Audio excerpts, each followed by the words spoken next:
The Lord be with you. And with your A spirit. reading from the Holy Gospel according to St. Luke. Glory to you, O Lord.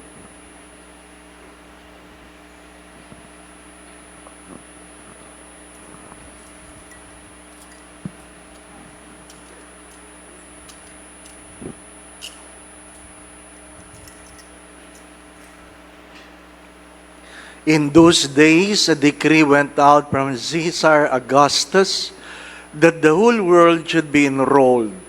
This was the first enrollment when Quirinius was governor of Syria.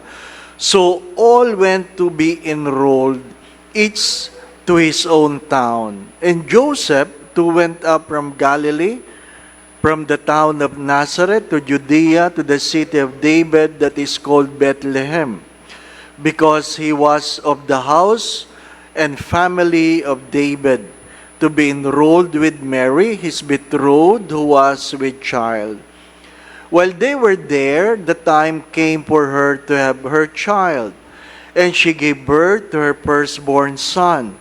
She wrapped him in swaddling clothes and laid him in a manger, because there was no room for them in the inn. Now there were shepherds in that region living in the fields and keeping the night watch over their flock. The angel of the Lord appeared to them, and the glory of the Lord shone around them, and they were struck with great fear. The angel said to them, "Do not be afraid, for behold, I proclaim to you good news of great joy that will be for all the people.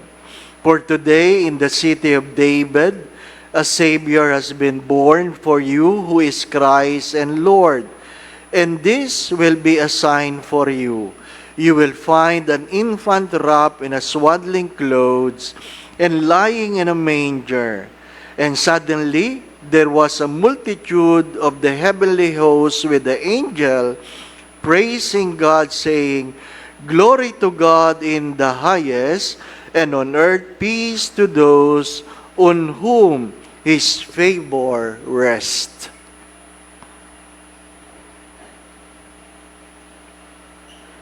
The Gospel of the Lord. Praise to you, Lord Jesus Christ.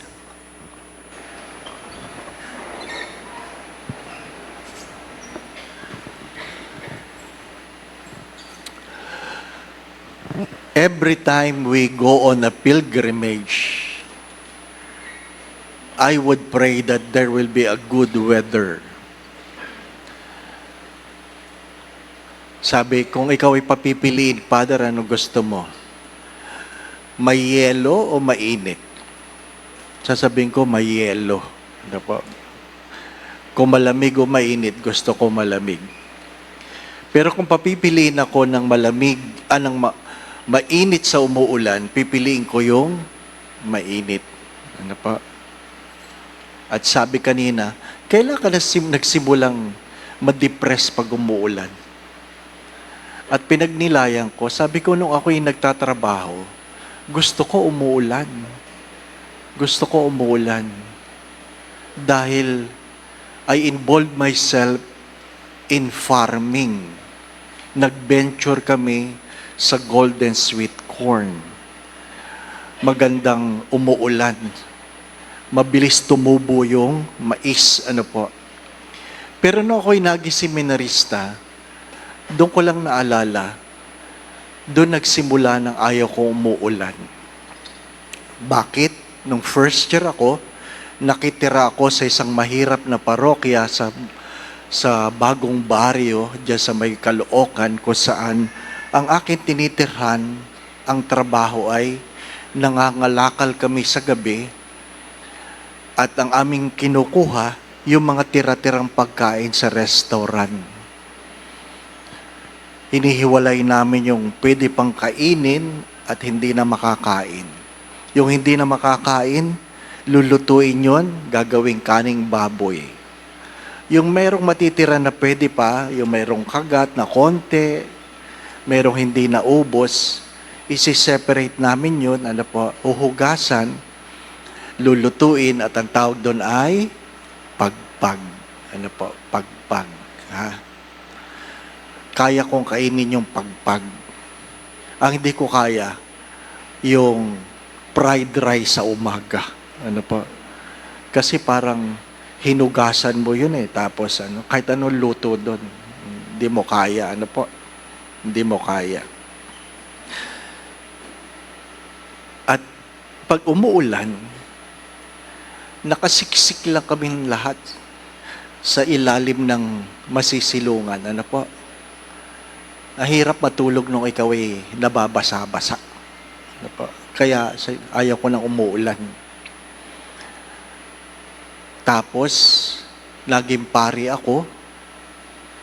Ang una kong parokya sa Santa Mesa, palaging binabaha. Palagi talagang binabaha. Ano po? Pag dumilim ang langit, dumidilim ang mukha ko. Ano po? Kasi binabaha eh. Pinapasok yung simbahan. Ano po? Ha? Doon ako nagsimulang magsuot ng sandalyas. At doon ako nagkaroon ng alipungang hindi matanggal-tanggal. Ha? 2 taon at kalahati. Ano po? Naging stressful sa akin yon.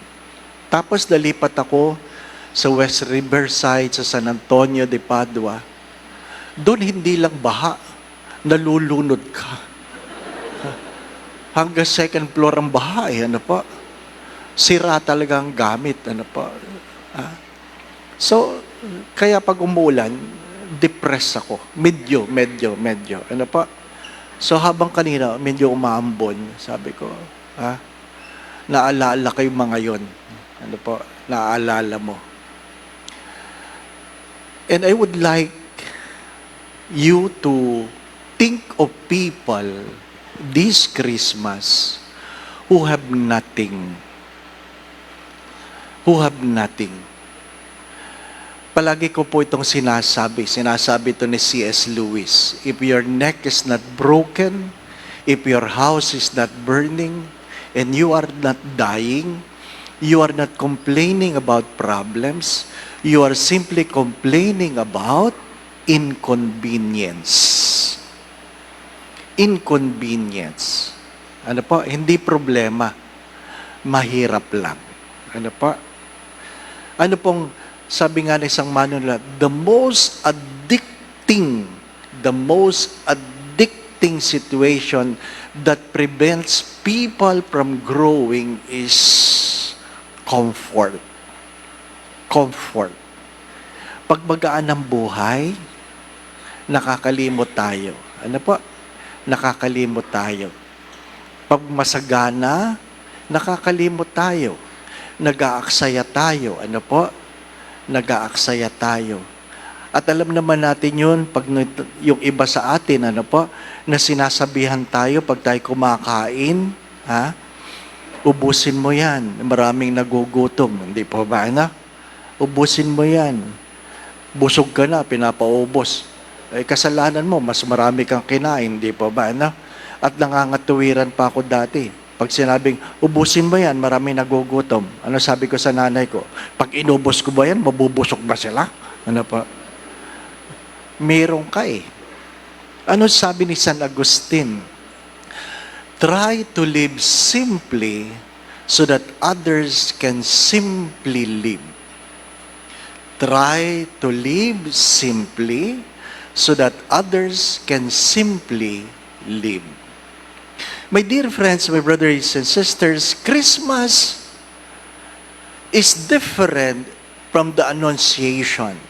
As I've said in the Annunciation, when Gabriel announces to Mary that he is full of grace, heaven stood still because everybody was so afraid that Mary might say no. But when Christ was born, everything remains normal. The poor remains poor, the hungry remains hungry, the sick remains sick. Hindi tumigil.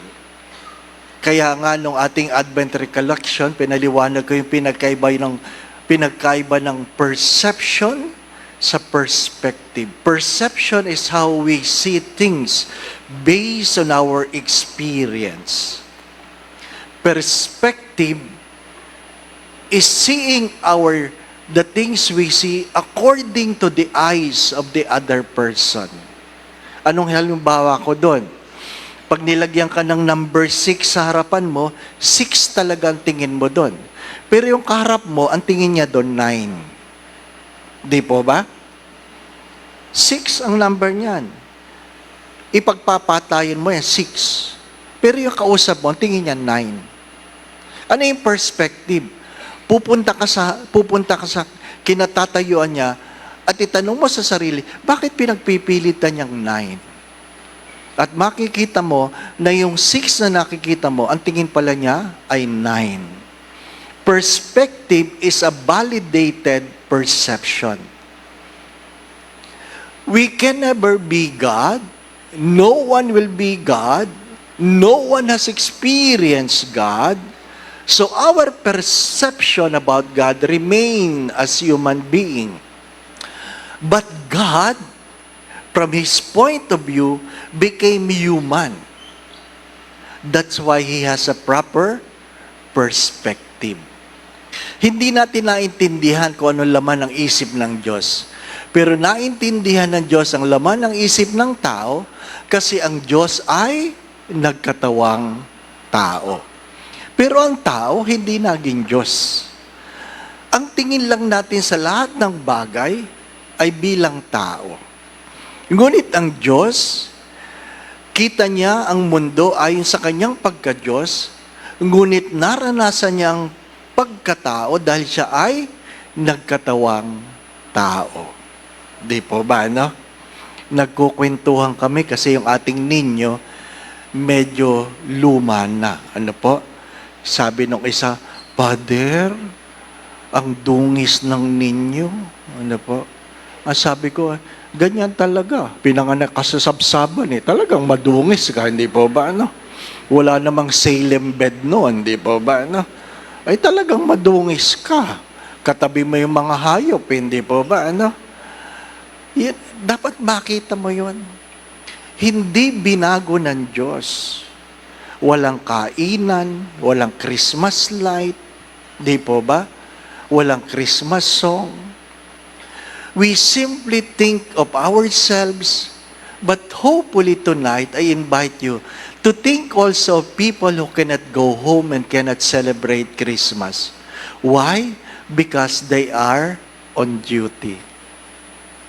They are on duty. Yung mga nurse, mga doktor, tinetext ko yung kaibigan kong doktor, sabi niya, tatapusin ko lang ang rounds, Father. Kasi hindi naman pwedeng hayaan mo yung naghihingalo doon, di po ba? No? Hindi pwede. Yung mga pulis, nandyan, yung mga bombero, di po ba? Tayo, nandito tayo. Yes, yung iba sa atin dyan naaambunan, pero pagkatapos nito, uwian na. Kakain na. Di po ba? Ano? Yung iba nga, magdamag na kakain, no? Hari nawa, bukas buhay ka pa. Ano? Ha? Bukas buhay ka pa. Busog na busog. Ano po? Sabi ng mga bulatin nyo sa tiyan, alam nila, nilalason tayo, nilalason. Kasi ang dami nyo kinakain, hindi po ba? Ano? Hindi binago ng Diyos ang pagkatao ng tao sa panahon ng Pasko dahil niyapos ng Diyos ang ating pagkatao. Ano sabi no tinitirhan ko? Brother, pagkatapos dito, uuwi ka, mas matutulog ka sa sarili mong kama, bukas meron kang almusal, maliligo ka sa maayos na CR, may maayos kang damit, pero kami, ganito na kami. Ganito na kami. Ano ibig ko sabihin? Sadyang sinadya ng Diyos na tayo bumalik sa tunay na diwa ng Pasko. Na ang Diyos ay dumating na walang dala at umalis siyang walang dinala. Di po ba? Mahalaga yung sinabi doon. Wrapped in a swaddling clothes. Hindi naman pinanganak siya, bit-bit yun eh.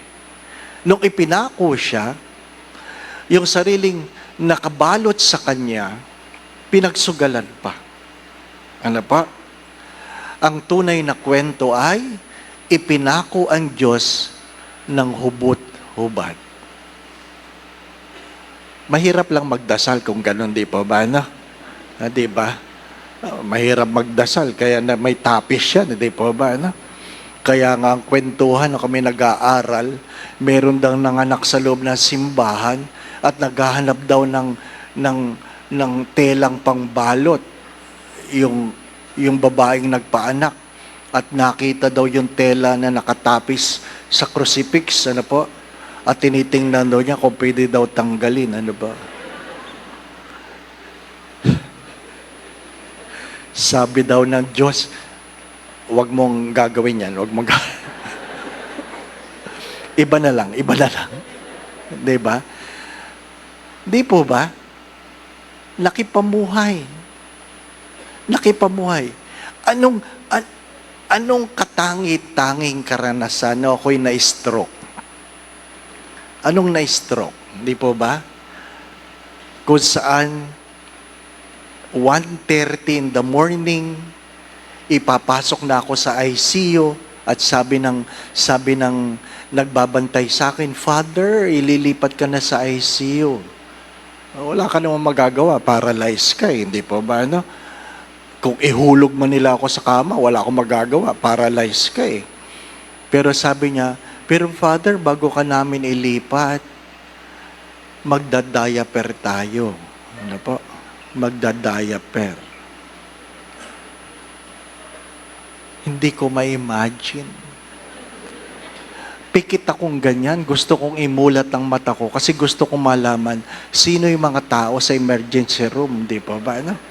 Sino yung mga nanonood, di po ba? Ano? Father, tatanggalin ko na yung belt. Father, tatanggalin ko ng pantalon. Mas grabe yung imagination, hindi po ba? Ano? Father, ibababa ko ng pantalon.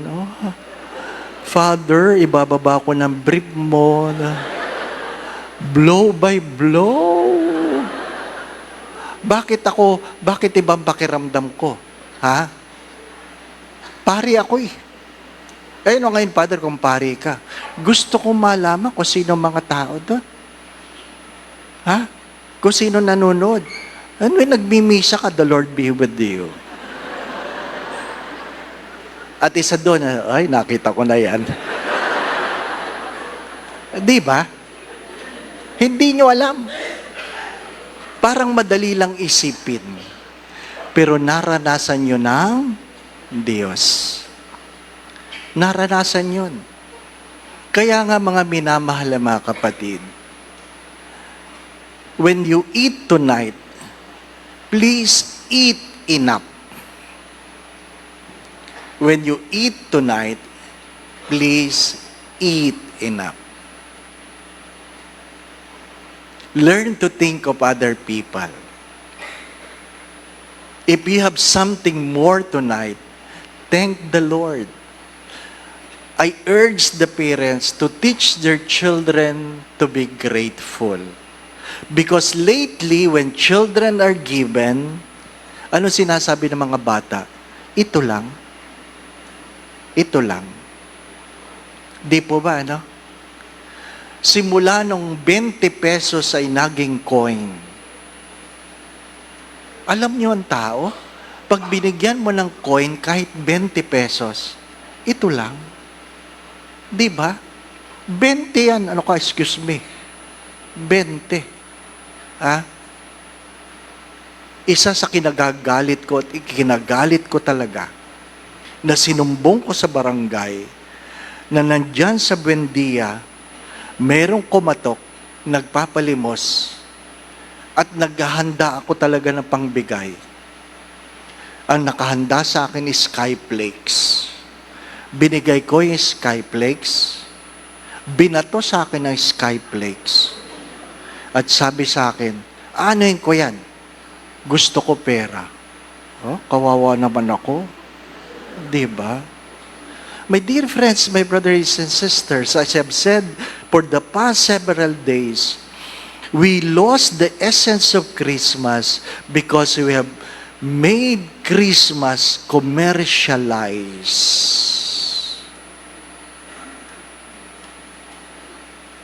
Remember the sick, remember the dying, remember the hungry, remember the homeless, remember those who have nothing. And tonight, if you learn to understand them, you begin to appreciate that you have more than you need. You have more reason to say, thank you.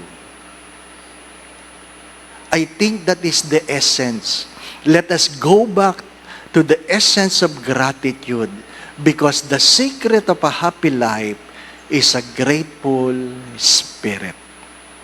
Not all happy people are grateful people, but all grateful people are happy people. Be grateful. Be grateful. Because when you were born, you are more blessed than the God made man. Amen. For those who have been asking, Father, yung misa po ba ngayong gabi valid na para bukas, Christmas Day? The answer is yes. Ano po? Pwede ka nang gumising ng tanghali bukas. Ano po? It fulfills the holiday of obligations. Ano po? Tatlo lang ang holiday of obligations sa Pilipinas. January, the Solemnity of Mary, Mother of God. December 8, the Immaculate Conception. And December 25, the Nativity of our Lord. Ano po? Second, nagpapasalamat po ako doon sa mga tumulong, nagbigay, nagambag para sa ating Stars of Grace. Kaya yung may mga parol tayo sa bridges, ano po, yung nalikom na pera dyan ay atin pong pantulong sa ating beneficiaries ng Love a Parish Program na mabigyan sila ng 13-month. Ano po? Wala na pong parol pero pwede pa kayo magbigay. Ano po? Isasabit na lang yung pangalan nyo doon sa iba. Ano po? Ha? Oo. So, pwede pa pong magbigay. Meron pa po yata sa booth. Meron pa ba? Wala na. Pwede po sa office. Ano po? Sabihin nyo lang, for Stars of Grace. Ano po? Baka kayo po ay hindi pa nakakakuha ng estampita para sa mahal na Birhen de la Rosa. Ano po? Kindly ask the ushers a copy and pray that prayer. Lately, the Holy Father promotes the devotion to Our Lady of Rose. Ano po? Because recently, there are many miracles. Ano po? Sadly, late, ngayon lang naman ako dumating. Ano po? Na ang patron pala ng Makati ay De La Rosa. Ano po? So, I'm promoting the devotion and I pray that you will have an answered prayer through her intercession. Ano pa? And tomorrow, bukas, tomorrow, not tonight, tomorrow, ano po? Yung magsisimba mga bata, may pa-apple. Ano po? Bata lang. May apple ang mga bata bukas. Yung matatanda, may kalendaryo. Ano po? Libre. Isa lang ha, per family ha. Walang hoarding ha, walang hoarding. Ano po? Libre. Nagagalit yung ibang parokya, namimigay tayong libreng ng kalendaryo. Ano po? Libre talaga ito kasi 2024 pa ito. Ano po?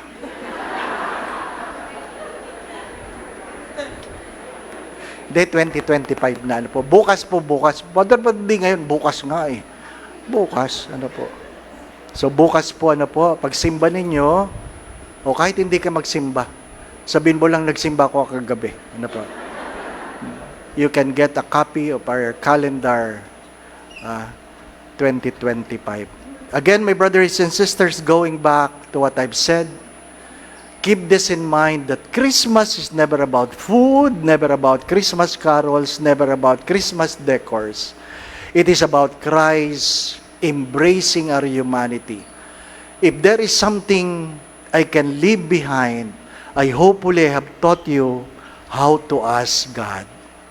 Kung pinagkaloob ng Diyos, kung hindi pinagkait ng Diyos ang kanyang bugtong na anak, meron pa bang hindi pwedeng ipagkaloob ang Diyos? Ang sagot doon, yung mga bagay na hindi ninyo hiningi. Anong hindi pwede ipagkaloob ng Diyos? Ang mga bagay na hindi ninyo hiningi. Matutong humingi sapagkat ipinagkakaloob ng Diyos ang ating mga panalangin hindi dahil tayo ay mabuti, kundi dahil siya ay mabuti. The Lord be with you. And with your spirit. Bow your heads and pray for God's blessing. Ano po? Kasama na dito may birthday, anniversary, magbiyahe, may sakit, ano po, sa lahat. Naway ingatan ka ng Diyos, ilayo ka ng Diyos sa lahat ng uri ng kapahamakan, patuloy kang pagkalooban ng Diyos ng kalakasan, kalusugan. Kung meron ka mang karamdaman, sa makapangyarihang pangalan ni Jesus na taga Nazaret, pagkalooban ka nawa ng kagalingan. Kung ikaw man ay may cancer, palayain ka nawa ng Diyos sa karamdamang yan. Pagkalooban ka ng panibagong kalakasan, palayain ka sa mga karamdamang iyong niraranasan. Naway gabayan ka ng Diyos sa lahat ng iyong iniisip at ginagawa. Kung meron ka man dadaan ng suliranin o problema, tuwang ang kaluwan ng Diyos. Pagkalooban kaluwan ng Diyos ng pananalig at pananampalataya sa Kanya. Naway paunlarin ng Diyos ang iyong buhay. Dagdagan ng Diyos ang pagkain sa iyong hapagkainan. Nawa ay tustusan ka ng Diyos sa iyong pangangailangan financially. Nawa kung ano man ang makabubuti, makababanal para sa iyo at sa iyong pamilya. Naway may pagkaloob ito sa iyo ng Diyos. Sa tulong at panalangin mga banal, lalong-lalo na ng mahal na Biren, gayon din ni San Jose, ang tapat niyang esposo, at ang ating patron, Padre Pio ng Petrucina. Ikaw ang iyong pamilya, ipagpalain nawa ng Diyos sa ngalan ng Ama, at ng Anak, at ng Espiritu Santo. Amen. We have celebrated the Eucharist. We now go in peace to love and serve the Lord. Thanks be to God. Merry Christmas! Merry Christmas.